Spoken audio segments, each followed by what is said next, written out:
नमस्कार, एक बार फिर से स्वागत है आप सभी का महाकुंभ में। और अब की बार हम बात कर रहे हैं आपके रिटायरमेंट की, आपकी पेंशन प्लानिंग की, और इसीलिए हम लेकर आए हैं नेशनल पेंशन सिस्टम का महाकुंभ यानी एनपीएस का महाकुंभ। ऐसे में अगर आप अब एनपीएस के बारे में जान चुके हैं लेकिन इसमें निवेश करने को लेकर आपको कदम नहीं पता, तो हम आपको बताएंगे कि एनपीएस के तहत आप कहां और कैसे निवेश कर सकते हैं। 11 पेंशन फंड मैनेजर्स होते हैं। इसके तहत आपके पास 2 तरह के खाते हैं जिनको आप खोल सकते हैं। एक ऑटो चॉइस होती है, एक्टिव चॉइस होती है, जिसके तहत आप निवेश कर सकते हैं। अपनी जोखिम उठाने की क्षमता को देखने के बाद बहुत पेचीदगियां आपको यहाँ पर लग रही होंगी, लेकिन इसी को आसान करते हैं। आसान करने के लिए मेरे साथ खास मेहमान भी जुड़ चुके हैं। केवल भानुशाली, को फाउंडर और सीईओ वन फाइनेंस, विश्वास कटेला, सीआईओ एचडीएफसी पेंशन फंड। आप दोनों का स्वागत है इस खास पेशकश में। केवल आप युवाओं से बहुत ज़्यादा जुड़ते हैं, आपके तमाम सोशल मीडिया प्लेटफॉर्म्स के ज़रिए हो या वन फाइनेंस के ज़रिए भी हो। रिटायरमेंट को लेकर क्या ट्रेंड आपको नज़र आता है उनमें? First of all thank you, good morning and thanks for having me here. ये जो रिटायरमेंट है that's a buzzword now, you know, so fire is something which I think जितने भी युवा हैं वो काफ़ी ज़्यादा एक्साइटेड हैं इसको लेकर के।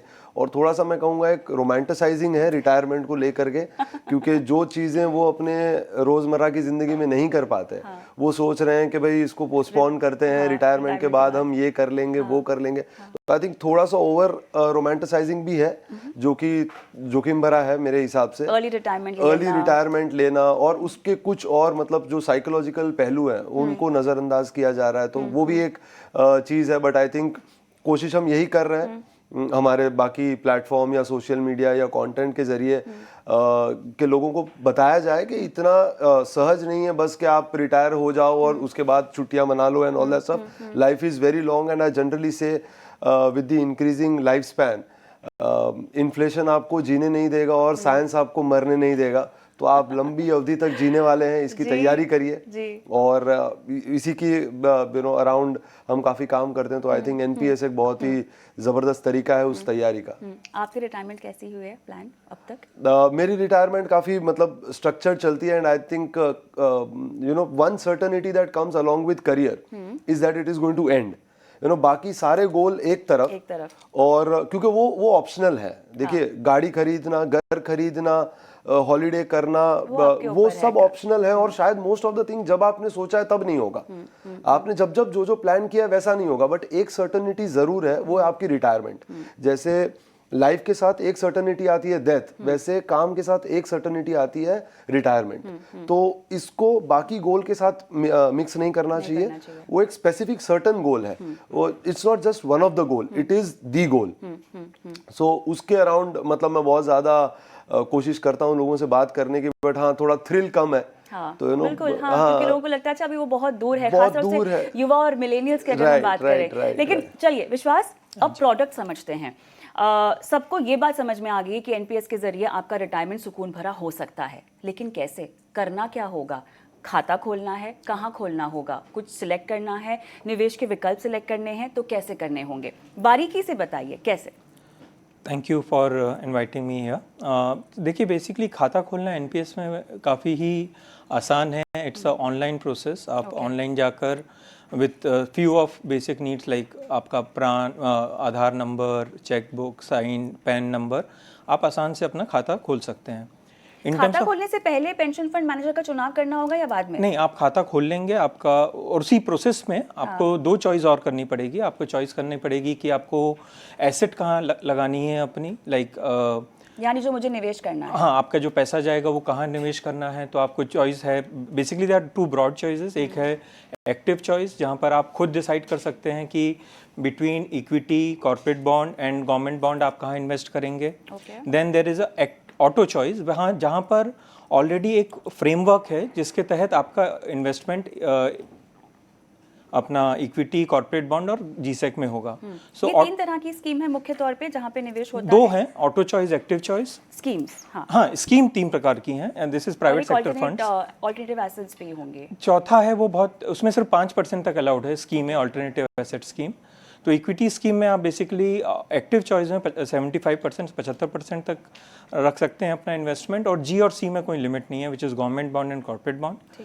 स्कीम ए में आप 5% तक का अपना इन्वेस्टमेंट कर सकते हैं।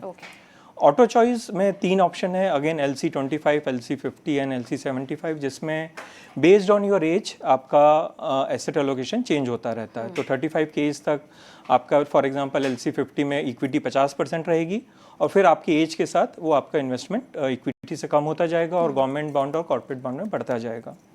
तो जब आप अकाउंट खोलते हैं तो आप ये चूज़ करते हैं, और आप चूज़ करते हैं आपका पेंशन फंड मैनेजर कौन होना चाहिए।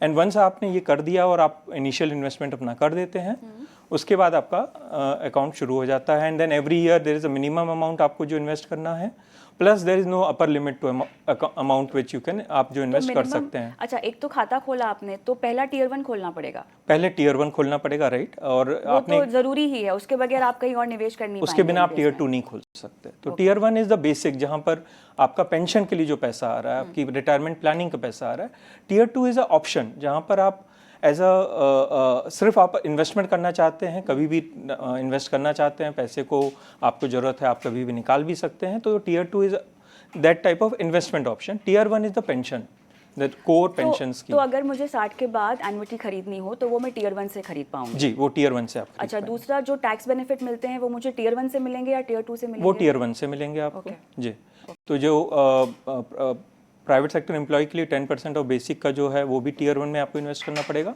और जो 50,000 रुपये पर हर ईयर का जो एक और एडिशनल टैक्स बेनिफिट मिलता है, उसका पैसा भी हमें टियर 1 में इन्वेस्ट करना तो पड़ता है। टियर 1 और टियर 2 दोनों से ही आप जो एनपीएस में स्कीम्स हैं उसमें पैसे लगा सकते हैं? जी, लेकिन tier 1 is the core pension account, वो जरूरी है। एंड टियर 2 अगर आप इज चाहें द तो इन्वेस्टमेंट अकाउंट, जहां आप कभी भी पैसा डाल भी सकते हैं, निकाल भी सकते हैं। तो जो स्कीम्स की हम बात कर रहे हैं और जो दोनों कॉमन है, दोनों टियर 1 टियर 2 में, वो सेम तरह की स्कीम्स होंगी, उनकी परफॉर्मेंस भी सेम होंगी या उसमें भी कोई फ़र्क है? और क्या कॉस्ट अलग होगा? क्योंकि अगर मैं इक्विटी की कोई स्कीम ले रही हूँ किसी पेंशन फंड मैनेजर से, तो क्या कॉस्ट अलग अलग होगी? नहीं, आपकी कॉस्ट सेम रहती है। It is a pre defined कि कितने AUM पे आप क्या चार्ज कर सकते हैं। तो टियर 1 टियर 2 में charges are same, but there are separate scheme. So tier 1 में जो हमारी इक्विटी स्कीम है, हम उसको ई टियर 1 कहते हैं। सेम टियर 2 के लिए हमारी अलग इक्विटी स्कीम है, उसको हम ई टियर 2 कहते हैं। सिमिलरली CG स्कीम ए ही एक ऐसी स्कीम है जो सिर्फ टियर 1 में आपको अवेलेबल है, टियर 2 में स्कीम ए नहीं अवेलेबल है। चलिए केवल अब यहाँ से आगे बढ़ते हैं। अब आपकी ज़रूरत मुझे है ये बताने में लोगों को कि अब ये चुनाव कैसे स्ट्रैटेजाइज किया जाए। हमने समझ लिया कितने खाते हैं, कहाँ कैसे करना है। अब किस तरह के निवेशक को, किस तरह की रिस्क एपेटाइट के साथ किस तरह की स्कीम का चुनाव करना चाहिए? पहले तो मैं बता दूं, मतलब इन्होंने जितनी चीज़ें बताई, 80% of the job which sounded very complex, जो बहुत आपको पेचीदा लग रहा था, वो उनका काम है। हाँ। तो वो आपको नहीं करना है, आपको इतना हाँ। ज्यादा कुछ नहीं करना, आपको बस उनको चुनना है कि आपके फंड मैनेजर कौन होंगे, और बाकी लेकिन पता होना चाहिए ना मेरा पैसा कहाँ जा रहा है। देखिए, कई बार क्या है कि नहीं पता होने में इग्नोरेंस इज अ ब्लिस। आप जितना ज्यादा आप उसके अंदर इन्वॉल्व होंगे ना, उतना ज्यादा आप छेड़खानी करेंगे। मैं हमेशा कहता हूँ इन्वेस्टमेंट में सबसे ज्यादा इंपॉर्टेंट है कि आप भरोसा करके जिसको दे रहे हैं पैसा, उन पे भरोसा करिए और उनको एक लंबी अवधि के लिए दीजिए। क्योंकि मेरा ये मानना है, ये मेरा पर्सनल ओपिनियन है, इसके ऊपर डेटा है, या आप पूरी दुनिया का देख सकते हैं, जितने भी फंड मैनेजर हैं इंडिया में, अगर वो सारे ही बड़े काबिल हैं, मेरे नज़र में वो सारे क्वालिफाइड, बहुत ज़्यादा अच्छे, अपना अपना उनका एक्सपीरियंस है, साइक्लिकल हो सकते हैं। फंड मैनेजर्स की एक स्टाइल हो सकती है, इस साइकिल में इनका फंड चलेगा, किसी और साइकिल में किसी और का फंड चलेगा। लेकिन अगर आप लार्जर बेस देखेंगे, एक 15, 20, 30 साल की होराइजन में देखेंगे, मोटा मोटी सब एक ही तरीके से रहेंगे।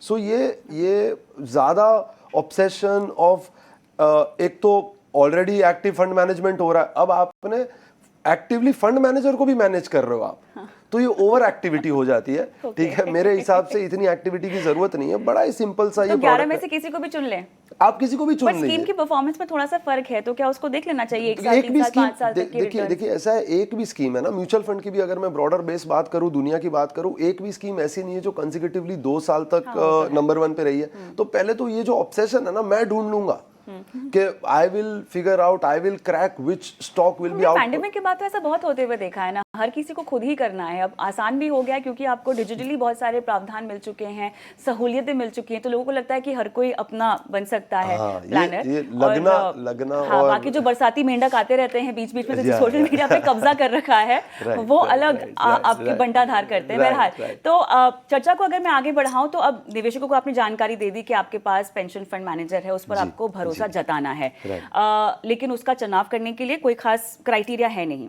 कुछ क्राइटेरियाज हैं, तो ऐसे जैसे मतलब जैसे आपने कहा कि एक फंड मैनेजर का हम एक स्कोरिंग करते हैं। हाँ, तो आप अगर हमारे वेबसाइट पे भी जाएं तो हम स्कोरिंग करते हैं, रैंकिंग करते हैं, और उसमें फंड परफॉर्मेंस को हम सबसे कम वेटेज देते हैं। ओके। और जबकि एक रिटेल इन्वेस्टर है ना, वो वहां गड़बड़ा जाते हैं, वो इतने ज्यादा ऑब्सेस हो जाते हैं पिछले 3 साल के परफॉर्मेंस से, जबकि हम सबको एक ही चीज सर्टेनली पता है, जो लास्ट परफॉर्मेंस थी वो रिपीट नहीं होगी। तो फिर भी हम पास्ट परफॉर्मेंस पे ऑब्सेशन हो जाते हैं क्योंकि वो इजी टू अंडरस्टैंड है। जबकि बाकी चीजें हैं कि एक्चुअल मैक्रो साइकिल क्या है, देश की मैक्रो साइकिल क्या है, इकोनॉमिक मैक्रो साइकिल क्या है, उसके अराउंड इनकी फंड मैनेजमेंट स्ट्रैटेजी क्या है, उसको ध्यान में रख के हम कुछ स्कोरिंग करते हैं। और उसमें से देखिए टॉप 3 में से फिर वही है, your guess is as good as mine. Okay, वो वर्ल्ड कप के टीम की चैन जैसा है, टॉप 3-4 टीम में ही सबको पता है कि अच्छा ठीक है, इन्हीं में से कुछ हो जाएगा, है ना।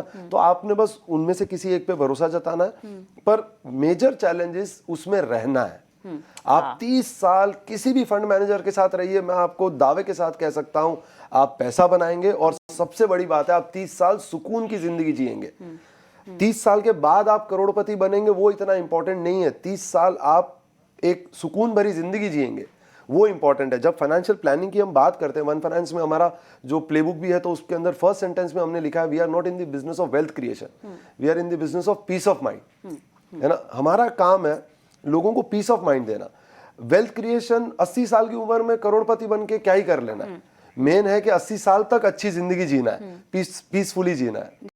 तो ये एनपीएस बहुत ही जबरदस्त तरीका है उसको जीने का। चलिए, चैन से सोना है तो एनपीएस कीजिए, Yes. और रिटायरमेंट की प्लानिंग पे ध्यान दीजिए। ये दूसरा सेशन चल रहा है इस पूरे महाकुंभ का, जहां पर अब आपको हम बता रहे हैं कि एनपीएस में प्रवेश कैसे किया जाए। केवल भानुशाली, विश्वास कटेला मेरे साथ जुड़े हुए हैं। विश्वास, आपके साथ आऊंगी, आपके पास अब आऊंगी मैं। सवाल अब यहाँ पर ये है कि तरह तरह की स्कीम्स की हमने बातचीत की है और एक्टिव और ऑटो चॉइस की बात कर ली है। एक शख्स जो कि शायद एक प्राइवेट कर्मचारी हो, एक्टिव स्कीम से शुरुआत करना चाहता है, लेकिन बाजार के बारे में कुछ नहीं जानता, एनपीएस में आना चाहता है, तो क्या प्रपोर्शन होगा? बतौर सीआईओ अगर आपको कुछ रेकमेंड करना हो तो आप क्या करेंगे?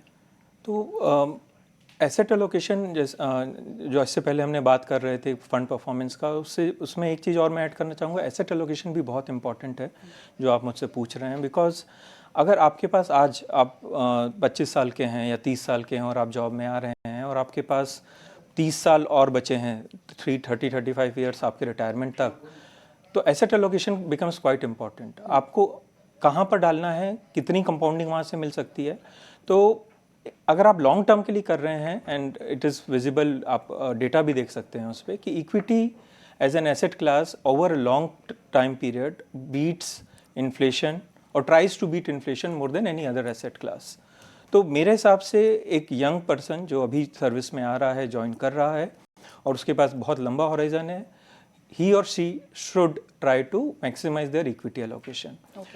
इस पे एक हमेशा क्वेश्चन आता है कि मार्केट बहुत हाई है, क्या मार्केट यहाँ से करेक्ट कर सकता है? सी, मार्केट को टाइम करना बहुत मुश्किल है, बट एक चीज़ आपको पता है कि आपका जो पैसा जा रहा है वो ऑलमोस्ट सिप मोड में जा रहा है, हर महीने जा रहा है या हर 3 महीने 6 महीने जैसे भी आप इन्वेस्ट कर रहे हैं। तो over a period of time averaging out होगी आपकी बाइंग की, और 30 ईयर पीरियड में आप किसी भी 30 ईयर पीरियड का इक्विटी परफॉर्मेंस देख लीजिए, that asset class gives you a far better return than CNG. But at the same time, I'll say that as you approach, as your age goes up, you have to take cognizance of your investment style also, right? Or not an investment style, but आप कितना risk लेना चाहते हैं। तो maybe even before taking higher equity proportion, आपको खुद बैठ के देखना है कि मैं कितना रिस्की एसेट में जाना चाहता हूँ। Over a long period of time, equity will continue to give higher returns. So for somebody who is new into the job, I'll recommend, based on their own risk appetite, they should try to maximize equity and keep CNG low. And as you head towards retirement, the day when you think you have to withdraw and start getting annuity, maybe at that point of time, you can think about maybe lowering your equity or increasing a CNG contribution. आप CIO हैं, आप बाध्य हैं अपने retirement के बारे में बात नहीं कर सकते, लेकिन क्या शुरू कर लिया है? मैं तो जिस दिन हमारे NPS में पहले दिन मुझे अपॉर्चुनिटी मिली, I have been there from the first day. तो मे बी हमारी कंपनी का जो पहला NAV हुआ होगा उसमें मेरे को भी यूनिट्स तो ये एलोकेशन हुए तो थे। स्किन इन द गेम वाला जो फंडा है वो बहुत अच्छा लगता है लोगों को, है ना, समझाना आसान हो जाता है कि भैया इनका भी तो पैसा लगा हुआ है। तो आपसे अब सवाल ये है, क्योंकि हमें कुछ कंपैरिजन भी करना होगा, लोग सोच रहे होंगे कि रिटायरमेंट की बात करनी है तो फिर एनपीएस में क्यों जाना है, हमारे पास म्यूचुअल फंड्स है, डायरेक्ट स्टॉक्स है, और भी निवेश के विकल्प हैं। इसके तहत आपके पास इक्विटी, कॉर्पोरेट बॉन्ड्स और बाकी तरह की स्कीम्स हैं। अगर आप ऑटो चॉइस में जाते हैं तो लाइफ साइकिल फंड है जहां पर आपको अग्रेसिव, कंजर्वेटिव, मॉडरेट ऑप्शन है। और हमारे प्लेटफॉर्म पे चेयरमैन साहब ने कहा है कि 1 तारीख को, 1 अक्टूबर को एक हाइब्रिड स्कीम भी आ जाएगी अंडर लाइफ साइकिल। तो अब इतना मेरे पास ऑप्शन है एनपीएस में, बाहर भी ऑप्शन है, तो मैं कहाँ जाऊँ, कैसे जाऊँ? कुछ कंपैरिजन अगर हो सके। तो सबसे पहले तो I will take it from where Vishwas just left, कि आपका अपना जो एलोकेशन स्ट्रैटेजी है इक्विटी या डेट, और ये आपके एक फाइनेंशियल प्लानर के साथ या किसी के साथ प्रोफेशनली आपको बैठकर once and for all decide करना चाहिए कि अब मेरी क्या लार्जर स्ट्रैटेजी रहेगी। उसके बाद एनपीएस आपको उसमें स्टिक अराउंड करने की मदद करेगा। मैं हमेशा कहता हूं it's not just a mathematical solution, it's a psychological solution. बहुत ज्यादा इंपॉर्टेंट है, ये आपको कंपल्सिवली उसमें रहने के लिए मजबूर करते हैं, जो कि 401k अगर आप यूएस देखें कहीं पर भी यू नो, तो उसके अंदर भी ये सेम चीज है। क्योंकि अगर जब आप टैक्स बेनिफिट ले रहे हैं तो definitely you know you will have to stick around with it, तभी आपको फायदा मिलेगा। तो कंपैरिजन की एक बात कर लेते हैं, थोड़ा सा डेटा की भी बात कर लेते हैं। लोगों को लगता है कि एनपीएस में थ्रिल नहीं है ना, रिटर्न नहीं है, इक्विटी तो बहुत जबरदस्त काम करता है। तो अगर मैं सिर्फ एचडीएफसी की इनकी एनपीएस की स्कीम परफॉर्म करूं, कंपेयर करूं एचडीएफसी टॉप 100 से, जो इनकी एक दूसरी म्यूचुअल फंड हाउस की एक फ्लैगशिप स्कीम है, तो लास्ट 5 ईयर का सीएजीआर इज 20.52 इन टॉप 100, और एचडीएफसी एनपीएस के अंदर ऑलमोस्ट सेम रेंज में 20.41 है। 10 साल की अवधि में एचडीएफसी एनपीएस जो फंड है उनका सीएजीआर है 14.62 और टॉप 100 का है 14.28। तो आपका जो नेट एयूएम जो आएगा, अगर आप 50,000 रुपए का एनपीएस करते हैं तो वो ड्रास्टिकली एनपीएस जो स्कीम में है वो बढ़ेगा, क्योंकि आपका पोस्ट टैक्स जो रिटर्न्स है वो मच हायर है। And again it by design helps you stay invested, है ना। तो ये जो एक डिसइंसेंटिवाइज है, मैं आपके माध्यम से, क्योंकि बहुत बड़ा ऑडियंस है आपका, मैं आपको एक चीज बस यहाँ पे लास्ट बोलना चाहूंगा। जितने भी डिस्ट्रीब्यूशन नेटवर्क वाले जो लोग हैं जो आज म्यूचुअल फंड बेचते हैं या बाकी फाइनेंशियल प्रोडक्ट बेचते हैं, वो कैटेगरिकली एनपीएस प्रमोट नहीं करते। उसका एक बहुत ही बड़ा कारण है उसके अंदर कमीशन नहीं है ना। तो ये निवेशकों के लिए, स्पेशली आपके जो व्यूअर्स हैं और जो सुन रहे हैं अभी, उनको यहाँ पे ये ध्यान देना पड़ेगा कि कहीं आपको बायस्ड सलाह तो नहीं मिल रही। जहां कमीशन है वहीं बात होगी। अब एक स्कीम है जिसमें मेरे को 7.7%, 0.8% कमीशन है साल का, और यहाँ पे मेरे को कुछ कमीशन नहीं है, राइट। 100-200 रुपए मिलते हैं वन टाइम एनरोल कराने के, तो वो तो कोई एज गुड एज नथिंग है। इसीलिए एनपीएस कैटेगरिकली लोग डिस्करेज करते हैं, ज्यादातर डिस्ट्रीब्यूटर उसको डिस्करेज करते हैं, क्योंकि वहां पे उनके लिए एक नेगेटिव आउटपुट है। तो वो आपको बताएंगे नहीं नहीं आपको है ना विड्रॉ करने नहीं मिलेगा, आपको 60% ही मिलेगा। भाई यही तो आप चाहते थे, आपको एक्चुअल एनपीएस में, that's the reason you invested, that was your goal, you are achieving your goal. You don't need all the money once you retired on day one. To ensure that you keep on getting it till you are alive is what you really invested for. आपने निवेश ही उसी कारण से किया था। तो I think that is something to be kept in mind, उसको बड़ा ध्यान में रखें और उसी के हिसाब से चयन करें। जहाँ तक डेटा की बात है, इट इज़ वेरी क्लियर कि एनपीएस फंड उतना ही ज़्यादा अच्छा परफॉर्म करता है जितना एक म्यूचुअल फंड इक्विटी फंड करता है, और शायद कई जगह पे उससे थोड़ा बेटर भी परफॉर्म करता है, क्योंकि एक्सपेंस रेशियो बहुत कम है ना। तो उसके कारण से भी बहुत इंपैक्ट आ जाता है। It's a very simple strategy, और उसको बिल्कुल अपने पोर्टफोलियो में जगह दें। एक छोटा सवाल, फिर मुझे ब्रेक लेना है। जो हम इक्विटी स्कीम्स की बात कर रहे हैं और बाकी कॉर्पोरेट स्कीम्स की बात कर रहे हैं, आपका फंड का पोर्टफोलियो कैसा रहता है? उसमें on the lines of flexi cap रहता है, मल्टी कैप रहता है, कैसा होगा? सो बेसिकली हमारी इन्वेस्टमेंट गाइडलाइंस पीएफआरडीए द्वारा तय की जाती है। तो इक्विटी में जैसे हमको top 200 names by market capitalisation allowed है, तो आप बेसिकली मान लीजिए 100 लार्ज कैप नेम्स और अगले 100 मिड कैप नेम्स हमारे पोर्टफोलियो में रहते हैं। That's the universe. उसमें से जो हमको अच्छे लगते हैं, जहां हमारा इंटरेस्ट रहता है, वो हमारे पोर्टफोलियो का पार्ट होते हैं इक्विटी साइड में। चलिए, चर्चा के मुद्दे बहुत सारे हैं, लेकिन इस सेशन को मुझे फिलहाल यहीं समाप्त करना होगा। विश्वास, आपका बहुत बहुत धन्यवाद, आपने समय निकाला। आप बने रहें मेरे साथ।